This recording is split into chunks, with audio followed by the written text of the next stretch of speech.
শুভ মকর সংক্রান্তি। সবাইকে অনেক অনেক শুভেচ্ছা ও ভালোবাসা, বড়দের প্রণাম, ছোটদের ভালোবাসা জানিয়ে আজকের ব্লগটা শুরু করেছি। গতকাল রাত্রেবেলা আমি এই যে ছড়ার পায়েসগুলো কেটেছিলাম, তাই সবাইকে দেবার জন্য এক এক করে বাটিতে কিন্তু ভরে নিলাম। ভোরবেলা থেকে সবার বাড়ি উলুধ্বনি, ঘণ্টার ধ্বনি শোনা যাচ্ছিল। আজকে যেহেতু পৌষ পার্বণ। হ্যালো এভরিওয়ান, কেমন আছো? দেখো আমি কিন্তু সকাল সকাল সব কিছু নিয়ে এখন যাচ্ছি। এই পায়েস দিয়ে দিনটা শুরু করব। ছড়ার পায়েস কালকে বানিয়েছি। এই যে গতকাল ছড়ার পায়েসগুলো করেছিলাম, তাই সিন্দিনীর বাবাকেও দিয়ে গেলাম আর আমিও খেলাম। ওর প্রাইভেট পড়াতে এসছে, তাকেও দিলাম আর সবাইকে মোটামুটি দিয়ে দিয়েছি যাকে যাকে দেওয়ার। তো দেখো এখন কিন্তু খেতে বসেছি দোকানে বসে, মেয়েকেও দিয়ে এসছি। আর কি বলবো, খুব টেস্টি হয়েছিল খেতে, এত যে ভালো লাগছে। প্রচণ্ড দুধ দিয়ে বানিয়েছি তো, মানে খুব পরিমাণে দুধ দিয়েছি। আর এইসব জিনিস দুধ দিয়ে বেশি বানালেই টেস্টি হয়। তারপরে কিন্তু অনেক কাজ, আজকে কিন্তু কাজের অভাব নেই। সকাল সকাল আজকে ঘুম থেকে তাড়াতাড়ি উঠলেও আমি কিন্তু বাস্তু ঠাকুরকে একদমই পুজো দিইনি, কারণ আমার শাশুড়িমা দিয়েছে। বাড়িতে একজন দিলেই হয়, কারণ একই তো বাড়ি আমাদের, একসঙ্গেই তো থাকি। তারপরে কিন্তু সবার বাড়ির আলপনাগুলো দেখতে গেলাম। এটা হচ্ছে কাকিমাদের বাড়ি, পুষ্প অনেক সুন্দর আলপনা দিতে পারে। তো দেখো কি সুন্দর করে দিয়েছে, এখানে আর কি পিঠে দিয়েছে। এইভাবেই কিন্তু পিঠেগুলো দেওয়া হয়। তারপরে দেখো সবার বাড়ি থেকে কিন্তু আমাকেও পিঠে দিয়ে গেছে। এই পিঠেগুলো কাকিমা কালকে রাত্রেবেলা দিয়েছিল। আর এই 4টে পিঠে মেজদি দিয়েছে। এটা হচ্ছে চান্দোসা পিঠে আর ওটা হচ্ছে পাটিসাপটা। তোমরা কি বলো? চান্দোসাকেই চান্দোসা বলো তো? আমরা তো তাই বলি। আর এদিকে দেখো আরও কিছু পিঠে দিয়ে গেল গীতাদি। এই যে এই মাত্র দিয়ে গেল, আমি বললাম দেওয়ার দরকার নেই, আরও এত কিছু রয়েছে, ভাবলাম গীতাদিকেও কিছু দিয়ে দিই। এই যে এটুকু গীতাদি বলছিল নেবে না, তুমি এইটুকু তোমার মেয়ের জন্য রেখে দাও। তারপরে কি হয় বলো, সবাইকে দিয়ে থুয়ে খেতে এই দিনটা খুবই ভালো লাগে। তারপরে দেখো পিঠেগুলো এখন রাখবো, সকালবেলা থেকে না রান্না করলেও চলবে।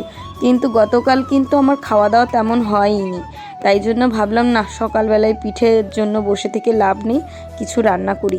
আর কত সুন্দর সুন্দর পিঠে, সব কিন্তু খুব টেস্টি হয়েছিল। আমারটাও যেমন টেস্টি হয়েছিল, সবারটাই টেস্টি হয়েছিল। বাজার থেকে আমি অনেকগুলো মাছ কিনে এনেছি, চলো দেখাই। ওই দেখো প্রথমে কিন্তু হাঁড়িতে জল দিয়ে নিচ্ছি, কারণ হাঁড়িতে জল না দিলে মাছগুলো ঢালবো কী করে। আমি এনেছি আজকে হচ্ছে কতগুলো এই যে শিঙি মাছ, তার ভিতর দুটো মরে গেছে। তো ভাবলাম এইগুলো আজকে রান্না করে ফেলবো। আর এনেছি তেলাপোয়া। তো কি রান্না করি না করি সব দেখতে থাকো, আশা করছি আজকের ব্লগটা ভালো লাগবে। তো এই মাছগুলো এনে এখন আর কি ওইগুলো জিয়ে রাখবো, অর্ধেকটা কিছু রান্না করব ভেবেছি। ওই একটুখানি কচু ছিল, সেই কচুটা দিয়ে আর কি এই জিওল মাছের তরকারি রান্না করব আর টক শাক রান্না করব, সঙ্গে থাকবে হচ্ছে মেথি শাক। তারপরে চলে গেলাম দুধ আনতে, দুধও আসে ওই 9টার দিকে, দুধটা নিয়ে এখন রান্না করব।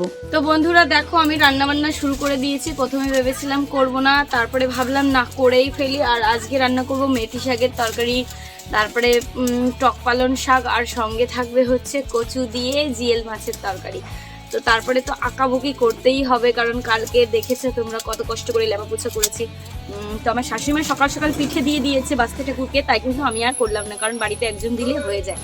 তো দু জায়গা দেওয়ার কোনো মানে নেই, যেহেতু আমরা এখনও একসঙ্গে থাকি। হয়তো আমাদের হাঁড়িটা ভাগ হয়েছে কিন্তু ঘরটা এক, তাই জন্য কিন্তু আমি ওইটা করিনি, বুঝতেই পারছো। তো ওই জন্য কিন্তু আমি এখন রান্না করছি। আর কালকে সারাদিন না খেয়ে থাকার কারণে ভাবলাম যে না, এখন করেই ফেলি। প্রতিদিন এত ফাঁকি ঝুঁকি মারা যায় না রান্না নিয়ে। তো আজকে আমাদের গ্রামে কুমির পুজো আছে, সেখানে আবার অনুষ্ঠান, মানে কি খিচুড়ি আছে রাত্রেবেলা, তাই সকাল আর দুপুরেরটা করছি। আর পিঠে তো আছে, ওগুলো তো নষ্ট হওয়ার জিনিস না। যেগুলো আমি বানিয়েছি ওগুলো হয়তো নষ্ট হতে পারে, তাই জন্য তাড়াতাড়ি খেয়ে ফেলবো। আর যেগুলো বড়া পিঠে টিঠে আছে ওগুলো বিকালবেলা করে একটু করে খেয়ে নিলে হয়ে যাবে। 4 পিস তো, 4জন 4টে খেলে হয়ে যাবে।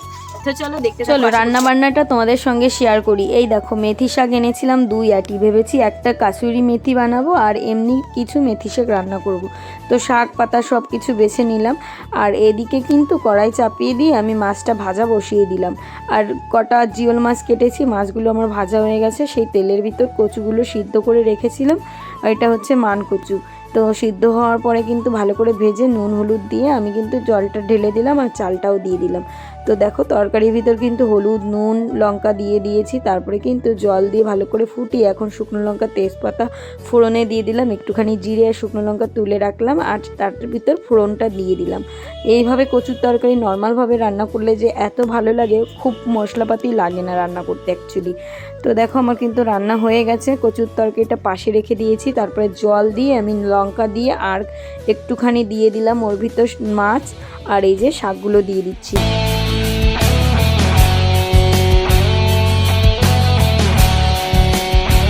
কে দেখেছি মেথি শাকের তরকারির ভিতর মেথির ডাঁটাগুলো দেয় না, আমি কিন্তু কচি ডাঁটাগুলো দিয়ে দিই।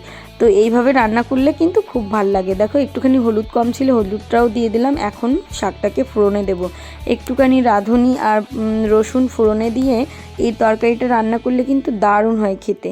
এই যে সিঙ্গিনি মন খারাপ, পিসিমণি চলে গেছে তাই এবার মন খারাপ কেন? শোনো তো,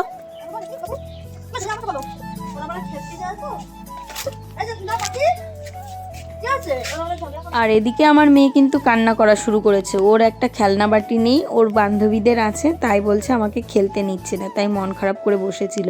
আর এদিকে দেখো আমি কিন্তু টক শাকটা বসিয়ে দিচ্ছি। এই যে আমার টকটা প্রায় শুকিয়ে এসছে, আর অল্প একটু হলে হয়ে যায়। তো থাক উনুনের পর, আর তোমাদের রান্নাগুলো দেখিয়ে দিই। দাঁড়াও লাইটটা দিই। এই দেখো কত সুন্দর কালার হয়েছে, মোবাইলে অতটাও বোঝা যাচ্ছে না, খুবই সুন্দর। আর এখানে দেখো কচুর তরকারিটা যেটুকু ছিল ওটুকু রান্না করে ফেললাম। আর কেউ বলবে সকালবেলা আমি উঠানটা কুড়িয়েছি, দেখো আবার পাতা, এই যে পাতা পড়ার সিজন শুরু। আর এই যে বাসন টাসন মেজে নিয়ে এখানে রেখে দিলাম। দুধটা এখন আর খাবো না, এটা ফ্রিজে রেখে দেবো। তো চলো সিঞ্জিনি বাবাকে ডেকে নিয়ে আসি, ভাত খাবে আবার। আর মোচাটা কিনেছিলাম কালকে, আজকে আর খাওয়া হলো না, দেখি কালকে করি কিনা। টক শাকের ভিতর দিয়েছিলাম একটুখানি মানে সর্ষে ফোড়ন আর কাঁচা লঙ্কা, শুকনো লঙ্কা ছিল না। তারপরে কিন্তু তিনজনা মিলে বসে পড়লাম খেতে। আর রান্নাবান্না কিন্তু আজকে খুব সুন্দর হয়েছিল। তারপরে একটা ফানি ভিডিও শ্যুট করলাম। আর এইখানে দেখো আমার ভাসুরের ছেলেকে খেতে দিয়েছি। তারপরে দেখলাম মেজ দিয়ে একটা রাঙ্গোলি এঁকেছে, খুব ভালো লাগছে দেখতে। তারপরে আমিও কিন্তু বাড়িতে এসে পর্দাটা ভালো করে এঁকে আমি কিন্তু এই যে মানে লেপা শুরু করলাম। আর অনেক বড় উঠোন, তো উঠোনে অনেকটা বড় করেছি। এই লেপতে লেপতে আমার মাজাটা পুরো ব্যথা হয়ে যাচ্ছে। আর তোমাদের সঙ্গে আমি শেয়ার করি জন্য আর ভালোও লাগে কাজকর্ম করতে। সব কাজ কিন্তু বাড়িতে সবাই করে, কিন্তু ক্যামেরা সেট করে করতে এটা কিন্তু অনেকটা ধৈর্যের ব্যাপার। বন্ধুরা এটা তো করলাম, আমার দ্বারা ভুল হবে না এরকম কোনো কাজ না হয়। চোখে না লেপে আমার ওই পাশে লেপা উচিত ছিল, কিন্তু ভুল করে আমার চোখেই লেপা হয়ে গেছে। এখন অন্য কিছু করতে হবে, দেখি কি করা যায়। তারপরে দেখো এখানে কিন্তু আমি ভাবলাম যে একটু আলতার রং দেব। তো আলতা 2-3 বোতল লাগবে, কে এখন আলতা কিনতে যাবে? তাই ভাবলাম যে একটুখানি হলুদের সঙ্গে সার্ফ মিশিয়ে একটা রং তৈরি করি। আর এই যে দেখো দেওয়ার সঙ্গে সঙ্গে দেখো পুরো লাল হয়ে যাচ্ছে, ম্যাজিক না?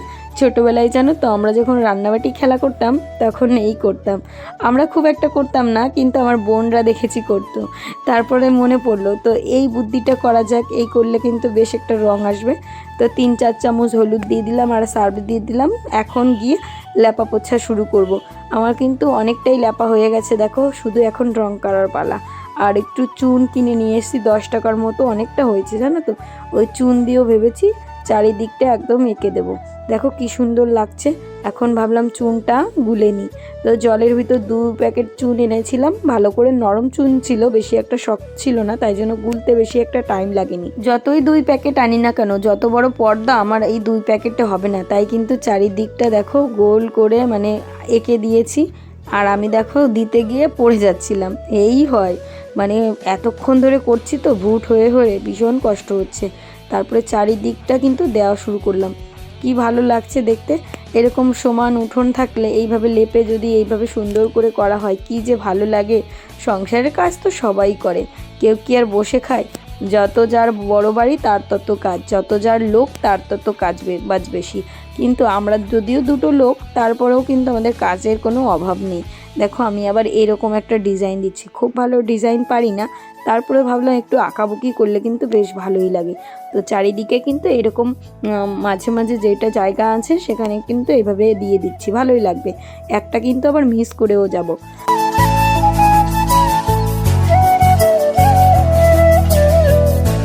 সবকটাই দিয়েছি, দেখো একটাই কিন্তু মিস করে গেছি। আবার কিন্তু আমি আমার ডোয়াটাও সুন্দর করে মানে কি এঁকে নিয়েছি, ডোয়ার চারিপাশে মনে হচ্ছে লক্ষ্মী পুজোর মতো, তাই না? যদিও খুব বেশি সুন্দর করতে পারিনি, যেটুকু যা পারি সেটুকুই করার চেষ্টা করি। তারপরে কিন্তু এখন খেতে বসবো, 3:30 বেজে গেছে। প্রতিদিন ওই 3টের দিকে খেতে বসি, আজকে কিন্তু এই যে বসে পড়লাম এখন খেতে। আমার বর কিন্তু সব কিছু নিয়ে রেডি করে বসে পড়েছে, এখন আমিও বলবো। আর আমার বর এদিকে বলছে ও নাকি কুম্ভ মেলায় যাবে, সেটা হচ্ছে কোথায় যেন মনে পড়ছে না নামটা ঠিক, তো বলছে আমি যাব। আমি বলছি কাকিমারা তো আজকে গেছে গঙ্গা স্নান করতে, আজকের যোগটা না খুব ভালো, ওই 12:30 থেকে 1টার ভিতর ছিল, সবাই স্নান করতে গেছিল নবদ্বীপে, মানে গঙ্গা স্নান। তো আমাকেও বলেছিল কিন্তু আমি যেতে পারলাম না, যাই হোক। কিন্তু ওই বাড়িতে এত কাজ বাজ পেলে কী করেই বা যাই, আরও যাওয়ার কথা ছিল আমার শাশুড়ি মার সঙ্গে মানে সায়েন্স সিটিতে আর হচ্ছে ইকো পার্কে, কিন্তু সেখানেও যাইনি। তারপরে দেখো যতগুলো পিঠে ছিল ভাবলাম যে এগুলো খেয়ে নিই, না হলে নষ্ট হয়ে যাবে।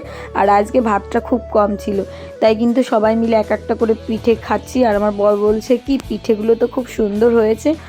তো যাই হোক, দেখো 1 পদের পিঠে বানিয়েছি, কয় পদের পিঠে গেলাম, মানে ভাজা পিঠে, পাটিসাপটা, দুধ ভিজানি পিঠে, সব কিছু দিয়ে বেশ ভালো লাগলো। খাওয়া দাওয়াটা কমপ্লিট করলাম।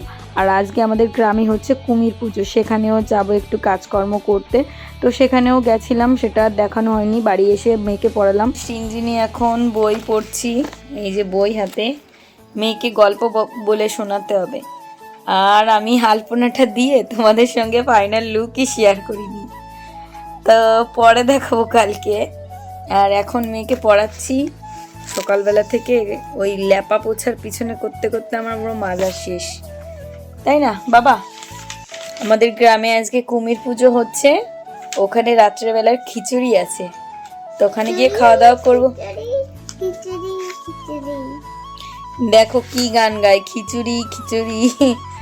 আর একটা জানিস মনামি বানিয়েছে, ভিখারি ভিখারি ভিখারি ভিখারি তোকে না পেলে আমি যে ভিখারি। তো দেখো, যাই হোক আমি এখন মেয়েকে পড়াই, পরে তোমাদের সঙ্গে আসছি, যদি রাত্রেবেলা পারি একটুখানি শেয়ার করে দেবো, গল্প শোনাবো। দেখো মামা, তো চলো বন্ধুরা একটু পরে আসছি, মেয়েকে পড়াই ভালো করে। বলছি কি ওইখানে খিচুড়ি দিচ্ছে বুঝলে, কুমির পুজো, তাই চলো গ্রামের সবাই মিলে খাওয়া দাওয়া ওখানে হবে। কেন খাবা না? কি হয়েছে তোমার?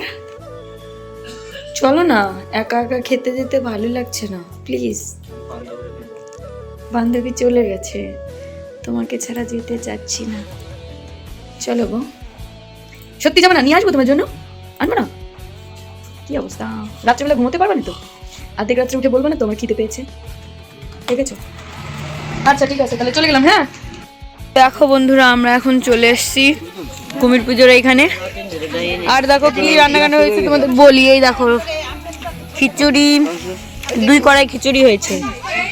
আর এখানে তোমাদের ঠাকুরকে দেখিয়ে দিই, এই দেখো এখানে মানে আরেক কড়াই, এখানে আর একটা, এই উনুনে রান্না হয়েছে। আর এই যে তোমাদের সারাদিনে দেখানো হয়নি, এই যে কুমির, তো কুমির পুজোর নিয়ম, কুমিরকে কাটতে হয়। দেখো বাচ্চারা কত সুন্দর বানিয়েছে।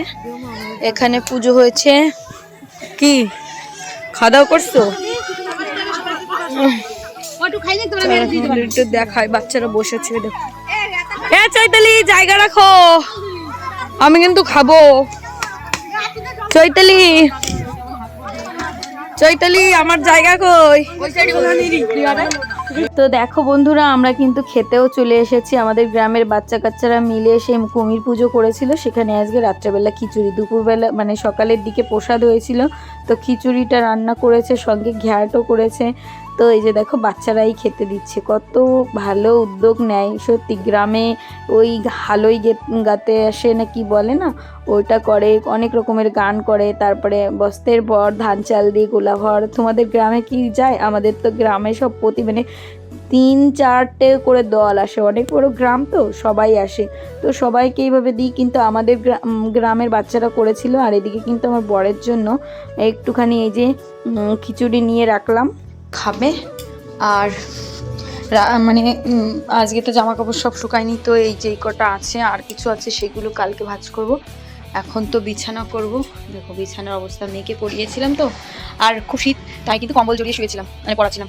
তা খিচুড়ি খেয়েছি, এত টেস্টি হয়েছে খিচুড়িটা, কি বলবো, ভীষণই ভালো লেগেছে। তো এত খেয়েছি, বাড়ি এসে যে আমি জল খেয়েছি মনে হচ্ছে কি আমার পেট ফেটে যাচ্ছে। তো এখন ভাবছি বিছানাটা করে ফেলি, তারপর বাবা কখন আসে জানি না, এত রাত করে বাড়িতে আসে না, কি বলবো, ভালো লাগে না। তো চলো বিছানাটা করতে থাকি। সিঞ্জিনির বাবা যেহেতু খেতে যায়নি, তাই জন্য ওর জন্য খিচুড়ি এনে রাখলাম, আর এদিকে বিছানাটা করে নিচ্ছি। মেয়েরও ঘুম পেয়েছে, আমারও ঘুম পেয়েছে, এখন আর কি শুয়ে পড়বো। তো বন্ধুরা, আজকের ব্লগটা কেমন লাগলো অবশ্যই কমেন্ট করে জানিও। এই দেখো এই নাইটিটা পরে ঘুমাবো আজকে, আর তোমাদের সেভাবে ইচ্ছা হচ্ছে না দেখাতে। তো তোমরা একটু লাইক করো, কমেন্ট করো। তোমরা ভালো থেকো, টাটা, বাই বাই, দেখা হচ্ছে সুন্দর ব্লগ।